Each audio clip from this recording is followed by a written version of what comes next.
Retrouvez le débat de Smart Impact avec Veolia.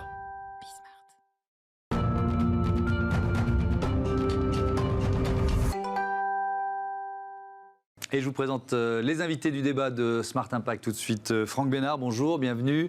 Dirigeant d'Estée Lauder Compagnie France. Sandrine Planchon, bonjour. Bienvenue à vous aussi. Bonjour. Responsable de l'association Ruban Rose France. Peut-être pour commencer, Franck Bénard, il faut remonter à l'origine. Rappelez-nous qui a créé le Ruban Rose il y a 30 ans.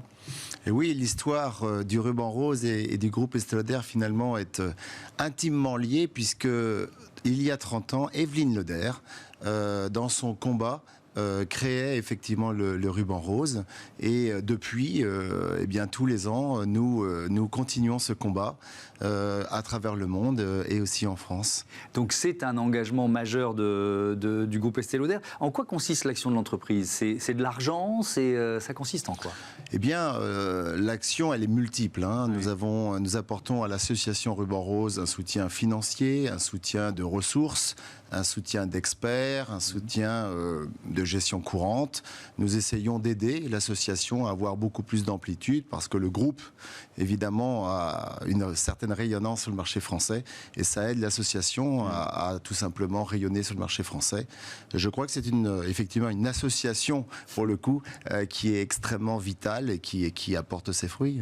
Sandrine Planchon, si on rentre un peu dans le détail, quelles sont les principales missions de l'association de Ruban Rose ? Alors l'association a deux missions.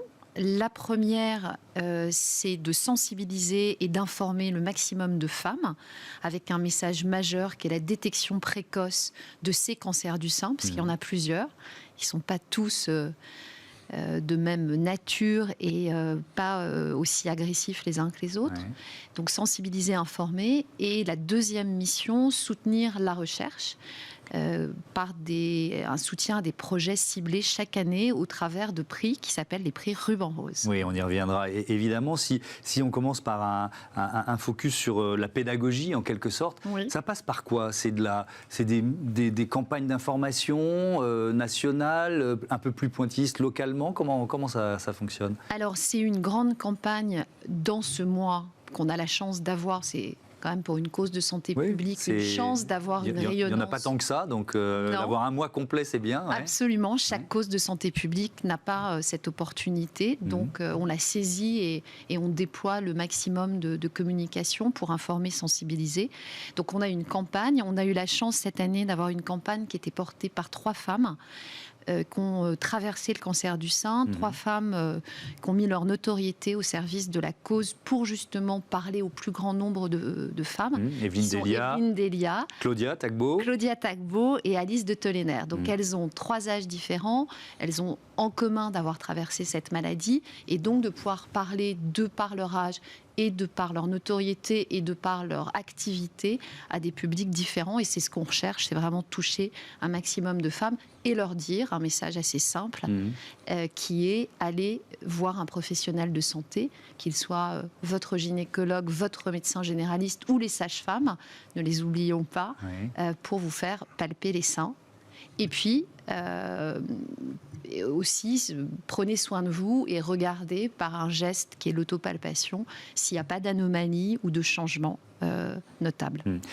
Franck Bénard, on va parler de la recherche. On l'a dit, c'est une des missions de l'association, le soutien de la recherche. Depuis 2003, 83 projets accompagnés pour un montant global de 5 600 000 euros. Donc ça, ce sont les prix Ruban Rose.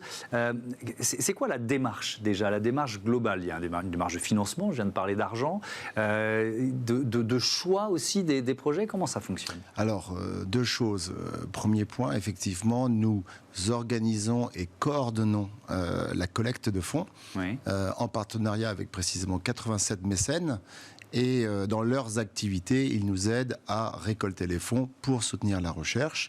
Dans ce cadre, nous avons un comité scientifique qui reçoit les candidatures et qui les juge pour décerner 3 différents prix qui vont aller de la recherche clinique et fondamentale jusqu'à la recherche en qualité de vie, qui est un sujet qui nous tient beaucoup à cœur et qui nous a permis, par exemple, cette année, de remettre 7 prix pour 950 000 euros à 7 groupes de recherche le 1er octobre. c'est la journée à l'école militaire.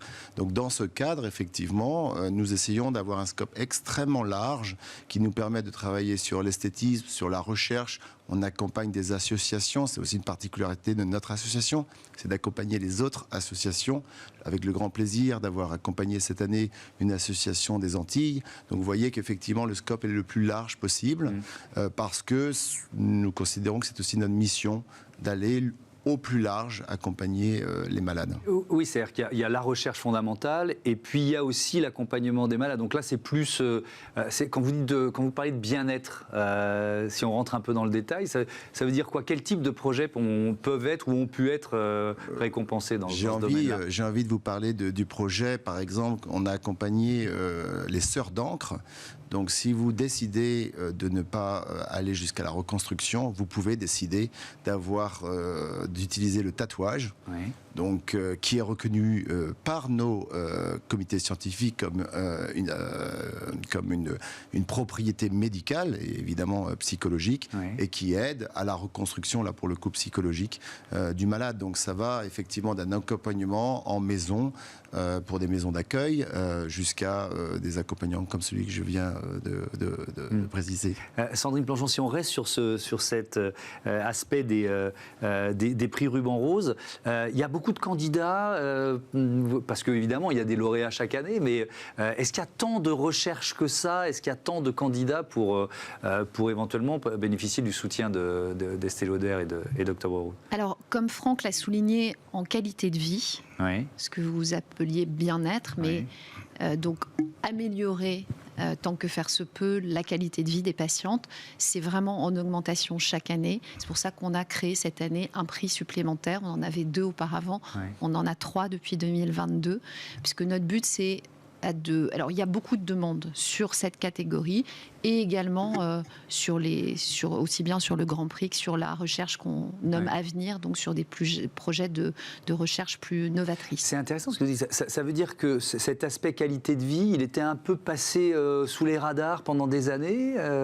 Ça veut dire que c'est souvent, comme l'a mentionné Franck, des associations et des associations de patientes qui ont elles-mêmes traversé cette maladie, donc qui savent mieux encore que d'autres personnes, d'autres femmes, les besoins qu'elles ont pu rencontrer et les besoins éventuellement qu'il y a à pallier. Et donc, comme c'est fait par des associations, elles ont besoin d'être aidées. Et c'est vrai que nous, on est une association, mais on est tous dans le même bateau et on aide des associations de patientes, puisqu'on n'est pas une association de terrain, mais ni une association de patientes. Donc,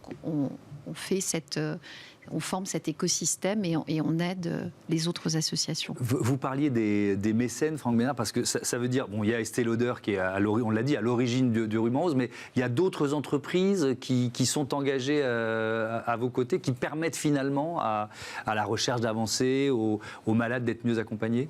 Oui, c'est 87 mécènes, alors le nombre grandit chaque jour, porté par le succès du Ruban Rose, l'association, porté par le succès de Octobre Rose, qui est une campagne extraordinaire, et vous en faites le relais, merci. Porté par aussi une envie ce qu'on appelle en anglais le purpose, c'est-à-dire avoir un but, avoir une raison dans l'entreprise pour les employés, pour les consommateurs. C'est-à-dire que les politiques et les stratégies RSE pèsent aussi dans les conversations stratégiques. Donc tout cet écosystème est extrêmement favorable aux candidatures de mécènes. Donc les mécènes sont autant dans la distribution que dans la production, que dans la lingerie féminine, parce qu'on peut imaginer qu'il y a une relation directe, que dans le contrôle automobile. Donc ce que nous observons au-delà de la mission, c'est l'engagement extraordinaire des dirigeants et des employés derrière la cause. Chacun des employés de chacune des entreprises, des 87 mécènes, sont extrêmement engagés parce que une femme sur 8 est concernée par le sujet. Et donc chacun d'entre nous, malheureusement, de près ou de loin, connaît une personne qui est concernée. Et c'est pour ça qu'on reçoit ce soutien extraordinaire des 87 mécènes. Ouais. Sandrine Planchon, vous le disiez, il n'y a pas le cancer du sein, il y a des cancers du sein. Là, vous avez 30 ans de recul, finalement. La recherche, elle a beaucoup progressé. Le taux de guérison a progressé. C'est exactement ça. C'est-à-dire qu'il y a toujours, malheureusement, une femme sur 8 de toucher avec à peu près près 12 000 décès par an et 60 000 cas de cancer du sein détectés. Ça sont les chiffres français, évidemment. Ça, c'est les chiffres sur le territoire français. En revanche, la détection et la prévention dont on parlait, qui fait partie de nos missions, associés à des projets de recherche et à des progrès de recherche surtout, permettent à 9 femmes sur 10, donc ça c'est la bonne nouvelle, de guérir quand il est pris à temps. Plus on le prend tôt, c'est l'importance de la détection dont vous parliez. C'est vraiment le message central et qu'on ne se lassera jamais de répéter, c'est détection précoce. Parce que vous pouvez avoir des progrès de recherche considérables, et c'est le cas, vous me demandez, oui, la recherche a beaucoup progressé, avec des traitements ciblés, avec une chirurgie moins invasive, mais s'il est pris trop tard, malheureusement... vous pouvez proposer tous les traitements ou toutes les chirurgies formidables. S'il est pris trop tard et qu'il a commencé à être métastasé, c'est compliqué de proposer une guérison. Donc c'est vraiment message de prévention. Merci beaucoup d'être venu partager le bilan d'Octobre Rose et ce message de prévention et de détection du cancer, des cancers du sein. À bientôt sur Bismart. On passe à Smart Ideas, une start-up éco-responsable en pleine lumière, comme tous les jours.